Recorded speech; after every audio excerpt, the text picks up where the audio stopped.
O professor Rodrigo está aqui com a gente hoje, inclusive pelo lançamento desse livro, O Ceticismo da Fé. Deixa eu mostrar aqui para você.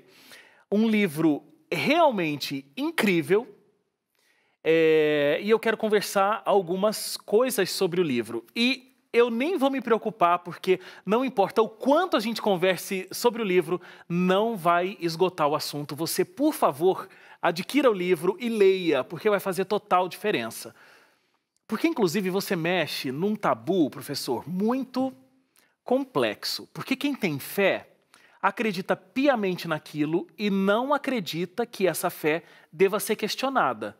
Muitas vezes nem por um terceiro, e quase que 100% daqueles que têm a sua fé não acreditam que ela pode ser questionada por eles mesmos. E você já coloca o dedo nessa ferida e diz assim, olha, para que estou aqui parafraseando, né? Não são essas exatas as palavras, mas para que a sua fé seja realmente consistente, você tem que questionar, porque quando a gente questiona, a gente tem respostas, e essas respostas vão ser transformadas em conhecimento, e aí você vai ter uma fé solidificada.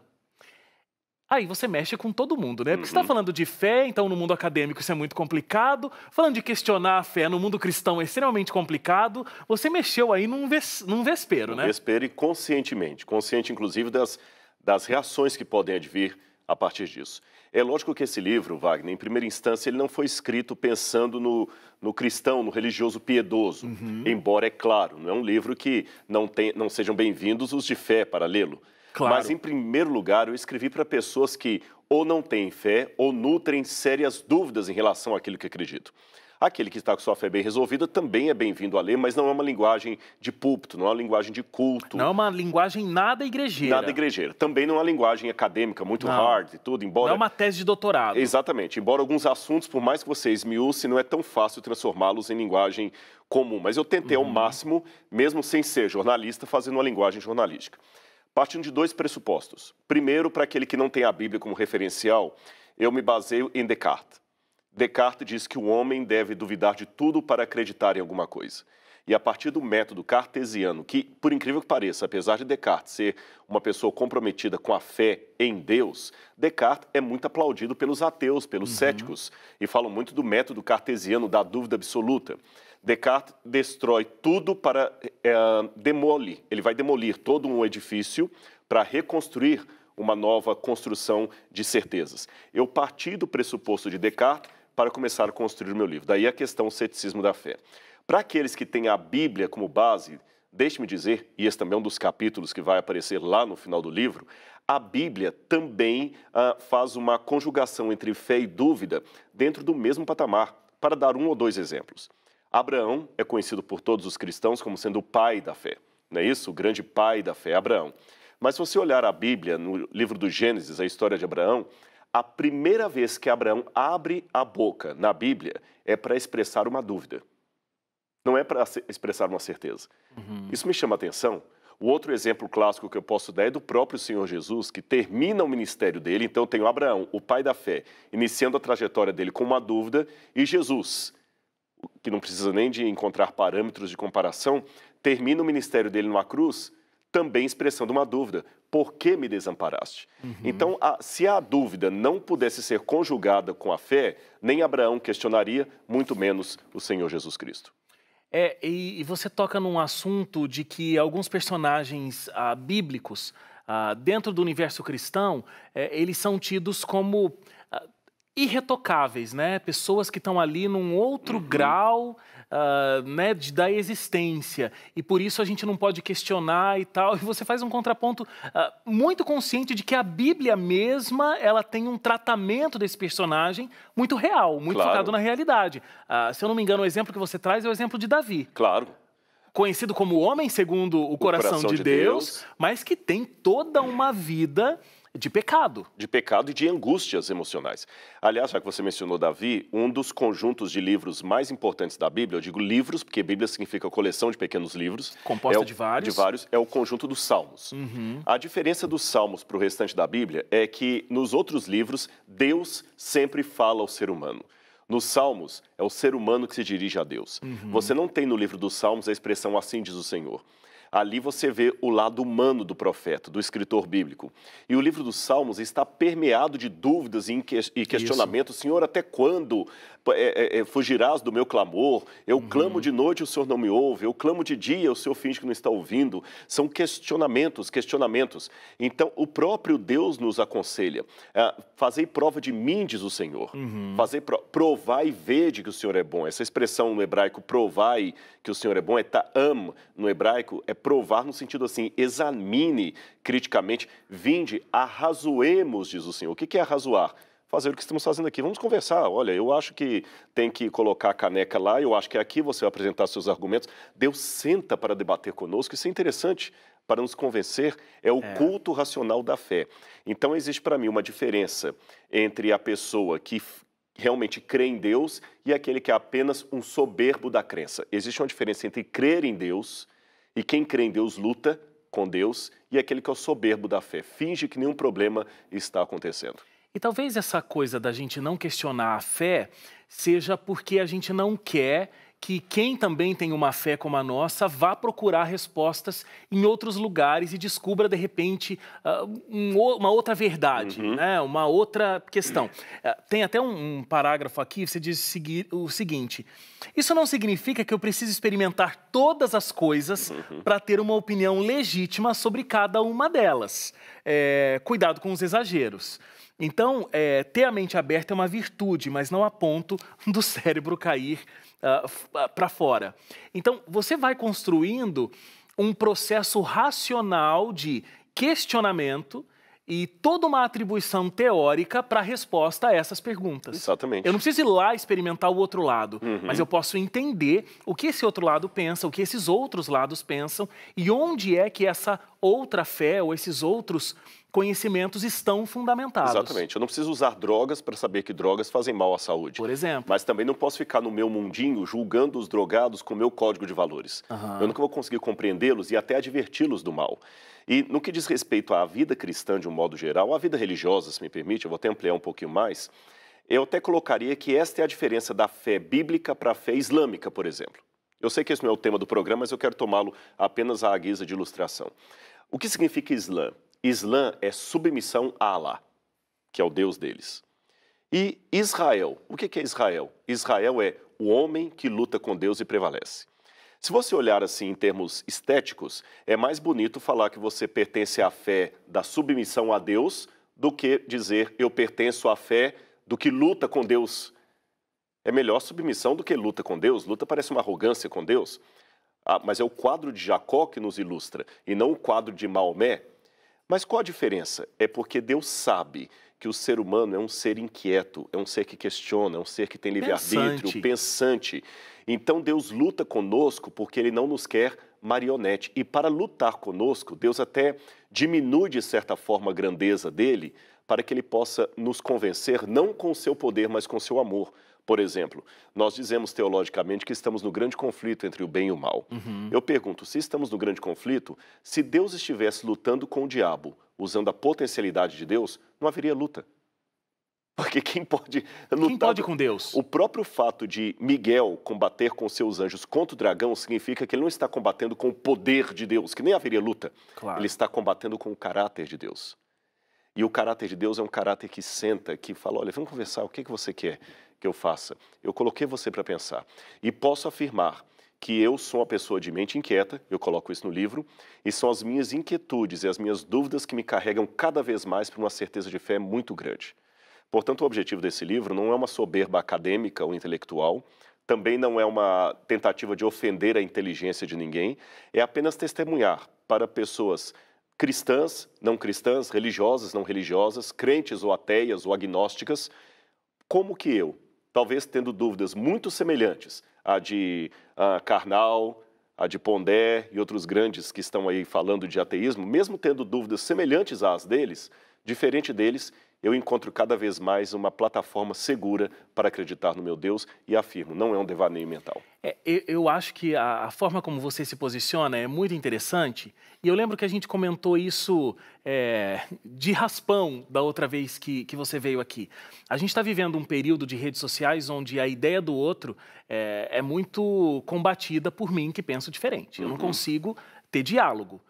Esse arrazoemos que você estava explicando aqui não existe. Com certeza. Porque cada universo fica querendo defender a sua postura como se o outro não existisse. Você se posiciona, quando está escrevendo o livro, dizendo, eu acredito em Deus. E vou dividir com vocês aqui algumas respostas que fui encontrando, enfim. Mas você não ignora o pensamento do outro. Você traz o pensamento do outro e vai discutindo, respeitando. Eu sinto esse respeito o tempo todo. Não é como se você está minimizando o outro para que a ideia dele não tenha valor, mas você está trazendo essa questão e discutindo esse Deus que você acredita. Você se posiciona assim como autor o tempo todo no livro. Eu acho que só isso já é uma grande lição para esses dias atuais que a gente vive, né? Eu procuro. Em primeiro lugar, eu coloco isso que você falou em 3 elementos. Letra A, Deus não precisa de advogados. Você coloca isso no livro, Exatamente. né? Deus precisa de testemunhas. E se ele precisasse de advogados, há pessoas com OAB muito melhor do que eu para defender Deus. Tá certo? Então tem que aprender com o erro de Pedro. Não é cortando a orelha de Malco que eu vou defender a Cristo. Deus precisa de testemunhas, não de advogados. Número 2, eu posso entender os questionamentos de Nietzsche e ver em Nietzsche uma pessoa sincera, antes de demonizar Nietzsche. Ele faz perguntas que são sérias mesmo. Ele estava vivendo uma época em que ele falou, Deus morreu e as igrejas são o sepultamento de Deus. Eu não vou ignorar tudo isso.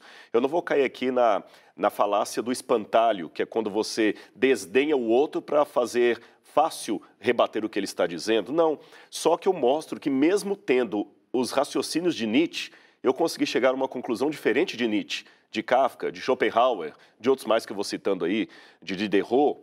E, em terceiro lugar, aprender que, uma máxima de Santo Agostinho, no essencial temos que ter unidade.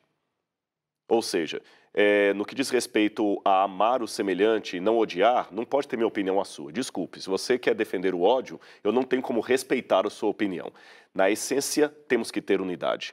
No que não é essencial, podemos ter liberdade. Às vezes você gosta de gravata azul, eu posso gostar de gravata vermelha, podemos ter liberdade. Mas em tudo, caridade. Sumarizando a frase de Santo Agostinho, no essencial, unidade. No não essencial, diversidade, liberdade. Porém, em tudo, caridade. Acho que se fizermos isto, teremos um bom espaço para testemunhar de Deus e, agora um discurso para os religiosos, deixar Deus ser Deus. Porque o meu papel na história é testemunhar dele. Não é sentar no trono da justiça e começar a separar o joio do trigo, como muitos religiosos querem fazer por aí. É interessante. Só sobre um destaque sobre esse raciocínio, você disse, eu posso citar Nietzsche e posso pegar coisas que ele disse, mas posso chegar a conclusões finais diferentes da dele. Eu acho que isso é de uma extrema leveza e de um extremo bom senso, porque existem pessoas que disseram coisas extremamente interessantes e não é porque elas não têm a mesma fé que eu também vou deixar de ter a minha fé porque estou lendo alguma coisa. A própria Bíblia diz que é para eu olhar tudo, mas reter o que é bom. Você cita, por exemplo, Che Guevara. Sim. E eu acho que é logo na introdução do livro que você faz isso. Então você já chega assim, Temos olha... sem perder a ternura, endurecer, temos que endurecer, mas sem perder a ternura jamais. Não é porque você está citando um ícone do comunismo e é contrário a todo a construção do pensamento aí cristão e tudo mais, que o livro tem que ser deixado de lado. Então eu te coloquei uma frase do Che Guevara, então não adianta mais, tudo que eu escrevi não é por aí. Exatamente. E também eu quero propor para o leitor, seja ele cristão, não religioso, como falei, todo esse público aí, o que eu chamaria de uma leitura inteligente e posicional a respeito dos autores. Eu não posso fazer uma leitura tipo Ctrl+C, Ctrl+V. Eu tenho que ler o que o autor está falando, entender as conclusões dele, por que ele chegou àquela conclusão e, mediante o caminho que ele percorreu, pensar se eu poderia chegar a outra conclusão diferente da dele, mesmo tendo os mesmos elementos que ele teve. Eu acho que essa seria um posicionamento crítico. E, ao mesmo tempo, eu digo que alguém pode falar, não, mas a Bíblia basta. Alguns em casa podem até estar chocados, né? Mas um religioso, conservador, perdendo tempo lendo Nietzsche, você deveria estar lendo a Bíblia. Pode ser que, talvez, quando esse programa estiver não só no Novo Tempo, mas no YouTube, alguém coloque um comentário lá, estou decepcionado. Eu esperava que o Rodrigo Silva gastasse mais tempo lendo a Bíblia e o Espírito de Profecia, e não vai lendo Nietzsche. Mas hoje não podemos nos furtar a isso, sabe? Os jovens estão sendo das igrejas, estão entrando nas universidades, estão colocados à disposição desses autores aí. E o que eu acho que o papel que os líderes religiosos têm que fazer não é isolar a igreja da crítica, mas imunizá-la em relação à crítica. Claro. Isolar e imunizar não são sinônimos perfeitos. Então, muitos pregadores ainda ficam com um discurso conservador, a meu ver, que não dá mais conta do recado, tentando apenas isolar a juventude do mundo que o cerca. Hoje eu não posso me furtar. Pondé foi meu professor. Eu fui aluno do Pondé em filosofia. E o Pondé hoje, nada contra a pessoa dele, estou citando porque são dois youtubers que viraram da filosofia, ele, o Karnal e outros mais que eu poderia mencionar aqui, que tem milhares de seguidores na internet e é um ledo engano o irmão religioso, a irmã, achar que o filho dele não está lá no YouTube, olhando os canais desse pessoal e assistindo, e eles colocando perguntas que os jovens, espera aí, eu não tinha parado para pensar nisso, né, que aquela velha e feliz história da igreja não faz sentido, ou ele vai para a universidade e tem a fé abalada. Então eu gostaria de mostrar para esses jovens que eu li os mesmos autores e cheguei a conclusões diferentes, tá certo? Não por uma tradição de pai e mãe, porque eu não nasci na igreja adventista, eu me tornei, e também não por uma questão de compromisso piegas, mas, como eu falei, o livro, eu só peço esse beneplácito a meu favor. É um testemunho honesto e sincero que eu dou da minha fé em Deus a partir das minhas inquietudes, das minhas incertezas, da minha humanidade. E não vai faltar respostas. Não.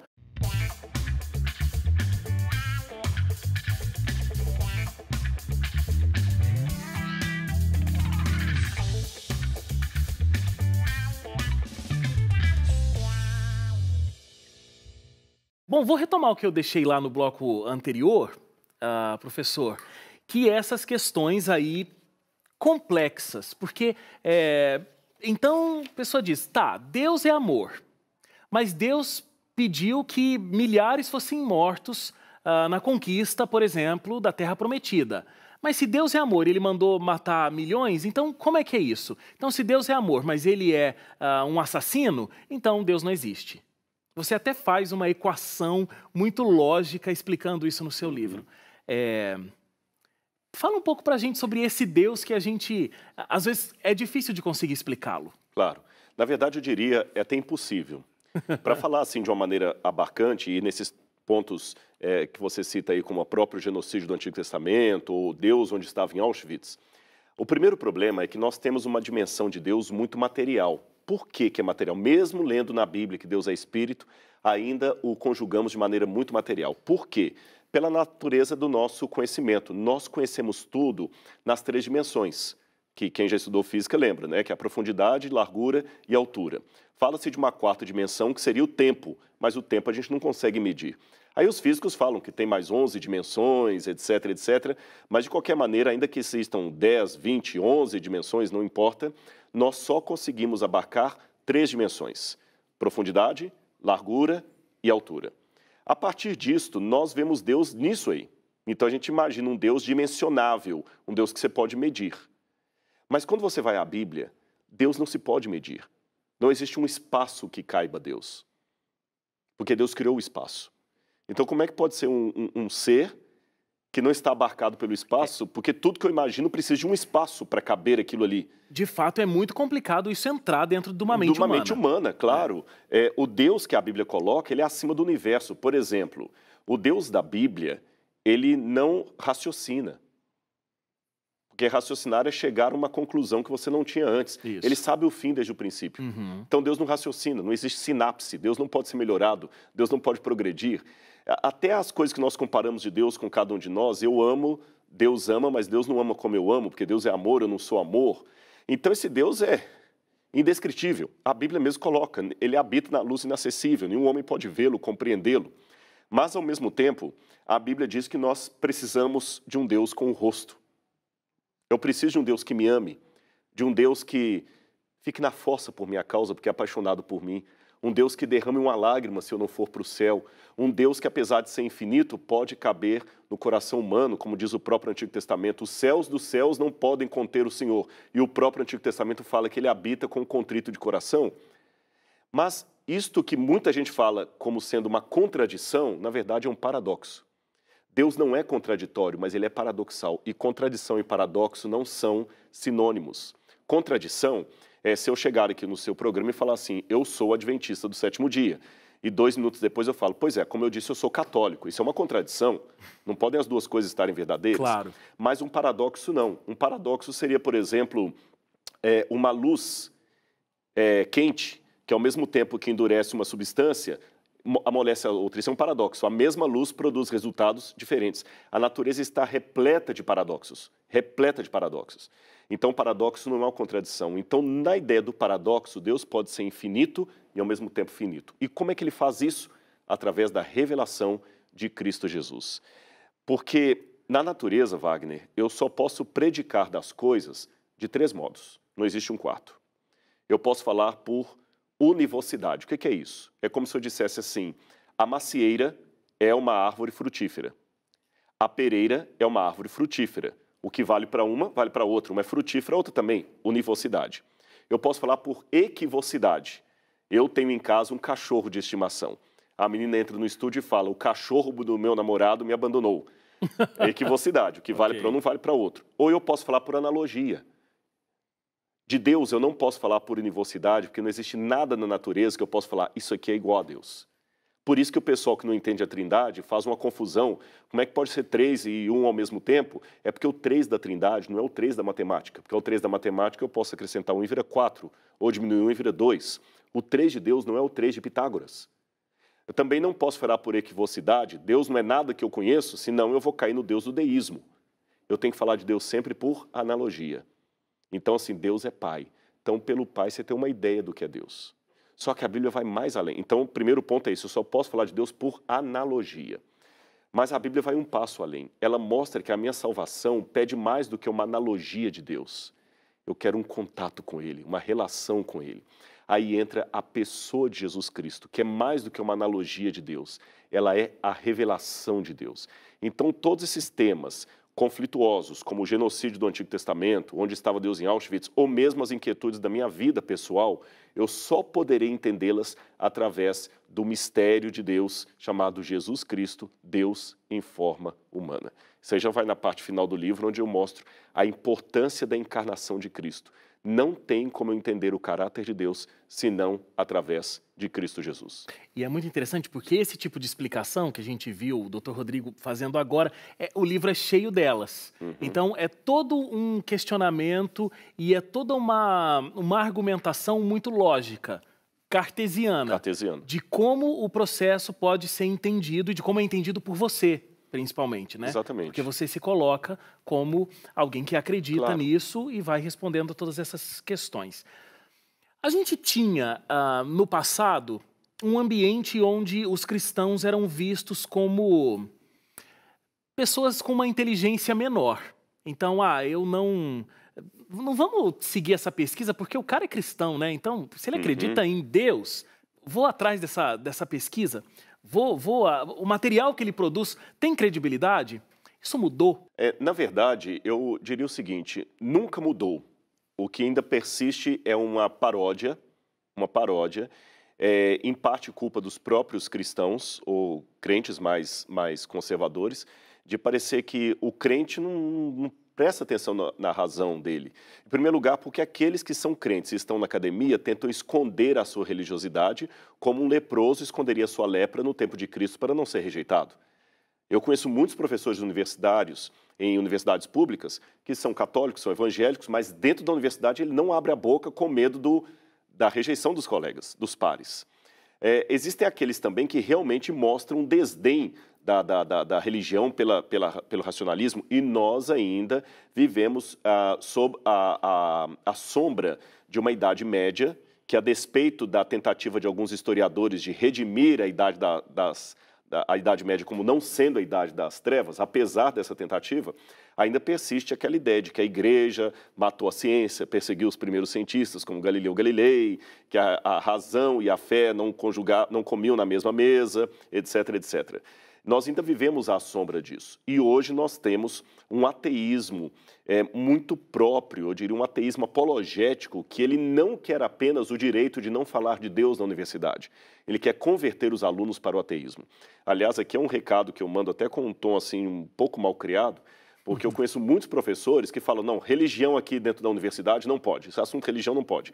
Mas ele pode falar que ele não acredita em Deus. Ou seja, ele está falando sobre religião. Ele está falando sobre religião? Porque se eu não posso... dele, no caso. Exatamente, porque se eu não posso falar aqui de um assunto no seu programa, eu não posso falar nem para afirmá-lo, nem para negá-lo. Claro. Tá certo? Então, esse é um princípio interessante. Eu ainda diria, Wagner, que nós hoje ainda somos a minoria na academia. Também não vou iludir. São poucos os cristãos conservadores que se dizem intelectuais, que estão na academia, que escrevem, produzem, pesquisam. Somos poucos. Mas eu não me importo muito com esses poucos por várias razões. A primeira delas é a ordem histórica. Na verdade, muitas revoluções foram feitas pelas minorias. E nós vivemos um Brasil hoje que está até preocupado com as minorias. Se a minoria souber fazer, ela faz a história. Em segundo lugar, porque eu tenho uma paráfrase na Bíblia lá, que é a história de Davi.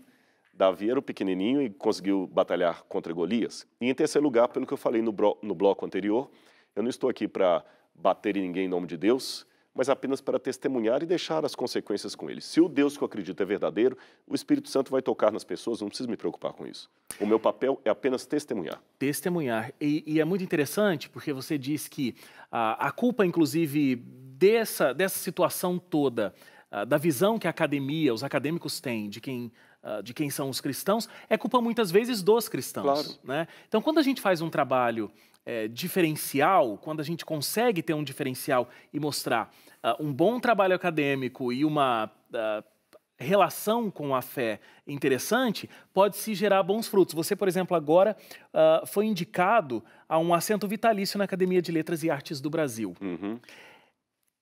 É uma grande conquista e, inclusive, para você academicamente, para você como pessoa, mas também como cristão. Sim. E a gente agradece a Deus por tudo isso e como eu falei, a gente tem que testemunhar da maneira como pudermos.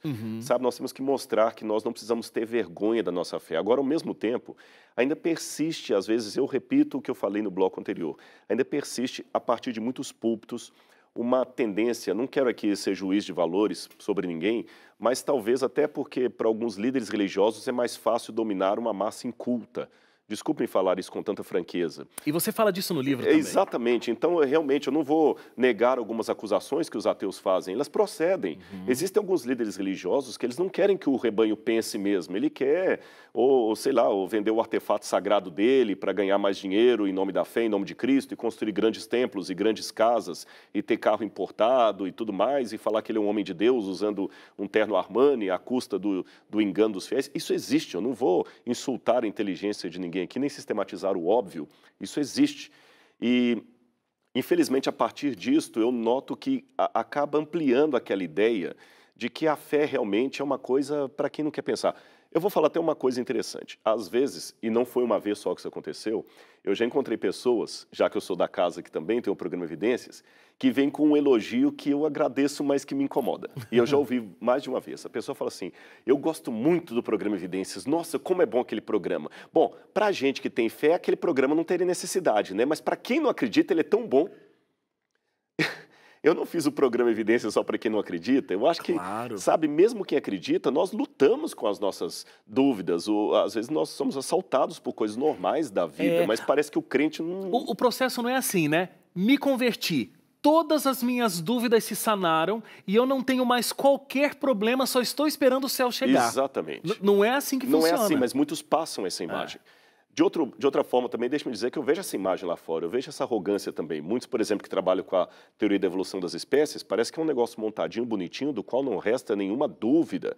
E se você questionar... Então, na verdade, o ser humano... Esse livro não é só também para os crentes, não é para ambos os lados. Claro. O ser humano, na arrogância dele, por não saber trabalhar bem com as dúvidas dele e com as certezas dele, ele assume uma posição arrogante. O crente, como eu falo, você fala, mas será que Paulo realmente escreveu a carta aos Romanos? Será que Paulo existiu? Você está perdendo a sua fé? Mas, de igual modo, se um jovem falar na universidade, mas será que Darwin não está errado? Você perdeu o seu intelecto? Então, eu tenho que mostrar que a gente pode conviver com a fé. Apesar de eu citar Descartes como uma inspiração para esse livro, O que eu defendo de fé aqui não é diferente do que eu bebi antes de Descartes na Bíblia Sagrada. Claro. Tá certo? Na Bíblia Sagrada.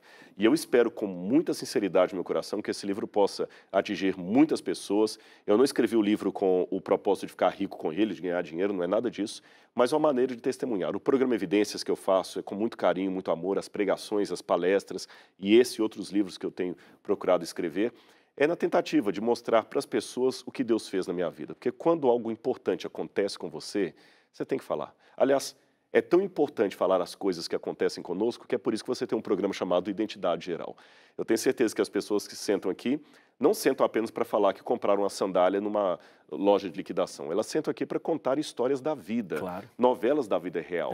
Não é? Você não vai chamar uma pessoa para vir de uma cidade aqui para contar que ele tomou água hoje de manhã. Você vai chamar aqui uma pessoa que teve uma história de vida, algo importante e que vale a pena você ouvir e o telespectador. E eu estou aqui no seu programa para dizer, de maneira muito racional, lúcida e acadêmica, Deus mudou a minha vida, Deus me transformou, Ele me dá forças para lidar com as minhas inquietudes, porque talvez eu seja um dos mais relutantes dos convertidos, porque eu estou todos os dias lutando com a minha fé, com a minha cabeça, mas é importante que eu encontre cada vez mais certezas, certezas que chegam até a colocar as dúvidas intelectuais num segundo plano, não como desdém, mas é porque já estão resolvidas.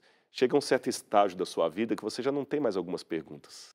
Rodrigo, é sempre excelente. Por favor, volte mais vezes. Aqui, você acompanha o programa do professor Rodrigo Silva, o Evidências, aqui na TV Novo Tempo. Você pode entrar no site, acompanhar programas antigos, saber todas as novidades do programa, novotempo.com/evidências. Prazer enorme ter você aqui e como colega aqui na TV Novo Tempo. Muito obrigado. É um prazer estar de volta aqui.